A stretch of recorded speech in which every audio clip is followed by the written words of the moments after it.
آپ کو کام کی اجازت نہیں ہے تو آپ کو کیا کیا مشکلات پیش آ سکتی ہیں۔ UK کے اندر وزٹرز کو کام کرنے کی اجازت نہیں ہے، لہٰذا کیا ہوتا ہے کہ جب وزٹ پر لوگ یہاں آتے ہیں اور وہ کام کرنا چاہتے ہیں تو ان کو بہت مشکلات پیش آتی ہیں۔ اس کی وجہ یہ ہے کہ کوئی بھی امپلائر، بزنس مین اگر کسی ایسے بندے کو کام کی اجازت دے گا جس میں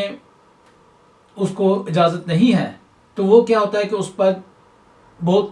زیادہ جرمانہ پڑ سکتا ہے، تو اس لیے لوگ رسک نہیں لیتے۔ ہاں، اگر جو بندے رسک لیتے ہیں تو پھر وہ آپ کو بہت کم تنخواہ دیتے ہیں، اور اس تنخواہ کا مقصد یہ ہوتا ہے کہ اگر ایک بندہ جس کے پاس یہاں کی نیشنلٹی ہے یا یہاں کام کرنے کی اجازت ہے، وہ اگر 10 روپے کما رہا ہے تو آپ کو 3 روپے پہ کام کرنا پڑے گا، تو ذہنی طور پہ اس کے لیے بھی تیار رہیے گا۔ یہاں اب اسائلم بہت مشکل ہو گئی ہے، تو کچھ ممالک ایسے ہیں جیسے کہ اسپین، پرتگال، یہاں آپ کو پہنچنے کے بعد اسائلم کی اجازت ہوتی ہے۔ کینیڈا وغیرہ میں بھی چانسز بن سکتے ہیں۔ تو جب آپ اسپین یا پرتگال وغیرہ میں جاتے ہیں تو وہاں آپ اسائلم جمع کرا سکتے ہیں، اور 3 مہینے بعد آپ کو آپ کا ایک پرمٹ یا ایک پیپر مل جاتا ہے، اور اس کے بعد 3 سال تک آپ اس ملک کو چھوڑ نہیں سکتے، اس ملک سے باہر نہیں آ سکتے، اور پھر آپ کو کام کی اجازت بھی اس درمیان میں مل جاتی ہے۔ اگر آپ افورڈ کرتے ہیں تو وزٹ ویزا پر آئیں، یہاں کسی بھی ملک کے حالات دیکھیں کہ اس ملک میں سیٹلمنٹ کے کیا چانسز ہیں، یہاں رہ کر آپ کام کر سکیں گے یا کوئی اپنا بزنس کر سکیں گے۔ اگر بزنس نہیں کر سکیں گے تو اگر آپ شادی شدہ نہیں ہیں تو شادی کے کیا حالات ہیں۔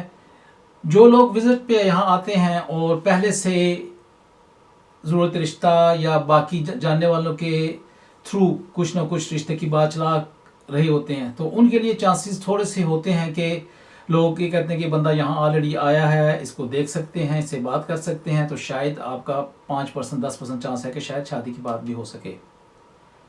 جب آپ کسی بھی ملک میں وزٹ ویزا پر جاتے ہیں تو واپس ٹائم پر جانا بہت ضروری ہے۔ اگر آپ واپس ٹائم پہ نہیں جاتے، اور جیسا پہلے میں نے کہا کہ آپ کے ذہن میں یہی ہے کہ آپ نے اس ملک میں رہنا ہے، تو برائے مہربانی اپنے آپ کو تیار کریں کہ زندگی بہت مشکل ہوگی پہلے 6 مہینے، سال، 2 سال، کیونکہ جب آپ کا ویزا ختم ہو جاتا ہے تو آپ کا اسی طرح حال ہو جاتا ہے جس طرح ہم چائنیز کو یا افغانی بھائیوں کو کہتے ہیں کہ جی اپنے ملک جائیں اور آپ کا ویزا ختم ہو گیا ہے، تو ہر روز کوئی نہ کوئی مسئلہ مسائل کھڑے رہتے ہیں۔ لیکن یہاں اس سے زیادہ مشکل حالات ہیں۔ آپ کو ہر جگہ پہ جہاں بھی جاب کرنی ہوگی آپ کا ویزا، پاسپورٹ چیک کیا جاتا ہے، آپ کا سٹیٹس چیک کیا جاتا ہے، اور اس کے بعد آپ کو نوکری ملتی ہے، اور لوگ جو سے نا اپنے آپ سے آپ کو علیحدہ کر لیتے ہیں۔ تو اس لیے برائے مہربانی یہ چیزیں اپنے ذہن میں رکھیے گا کہ زندگی بہت مشکل ہو سکتی ہے۔ جو لوگ جینونلی وزٹ ویزا پر آنا چاہتے ہیں یا آتے ہیں تو ان لوگوں کے لیے یہ ہے کہ آنے سے پہلے چیک کریں کہ انہوں نے کس کس جگہ پہ جانا ہے، کس کس شہر میں جانا ہے، اور جس اٹریکشن پہ، جس جگہ پہ جا کے انہوں نے چیزیں دیکھنی ہیں، اس شہر میں ہوٹلز کا کرایہ کیا ہے، کتنے دن انہوں نے رہنا ہے، پہلے سے بک کریں۔ اس ملک میں چیک کریں کہ وہاں کوئی ڈیلز وغیرہ چل رہی ہیں، کوئی بارگینز، کوئی سیلز، کوئی آفر وغیرہ چل رہی ہیں۔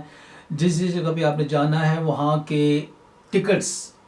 پہ کوئی سیل ہے، اپنے جاننے والوں سے چیک کریں، اور آج کل انکل گوگل بہت مدد کرتے ہیں تو ان سے ہیلپ لیں۔ تو یہ چیزیں پہلے پلان کر کے اگر آپ آئیں گے تو آپ کو بہت فائدہ ہوگا۔ اسی طرح بزنس مائنڈڈ لوگ جو جینون وزٹ ویزا پر آتے ہیں وہ یہاں دیکھیں کہ وہ کن کن کمپنیز کے ساتھ کام کر سکتے ہیں، ان کمپنیز کو وزٹ کریں، آنے سے پہلے پلان کریں، ان کو لیٹر لکھیں، ان کے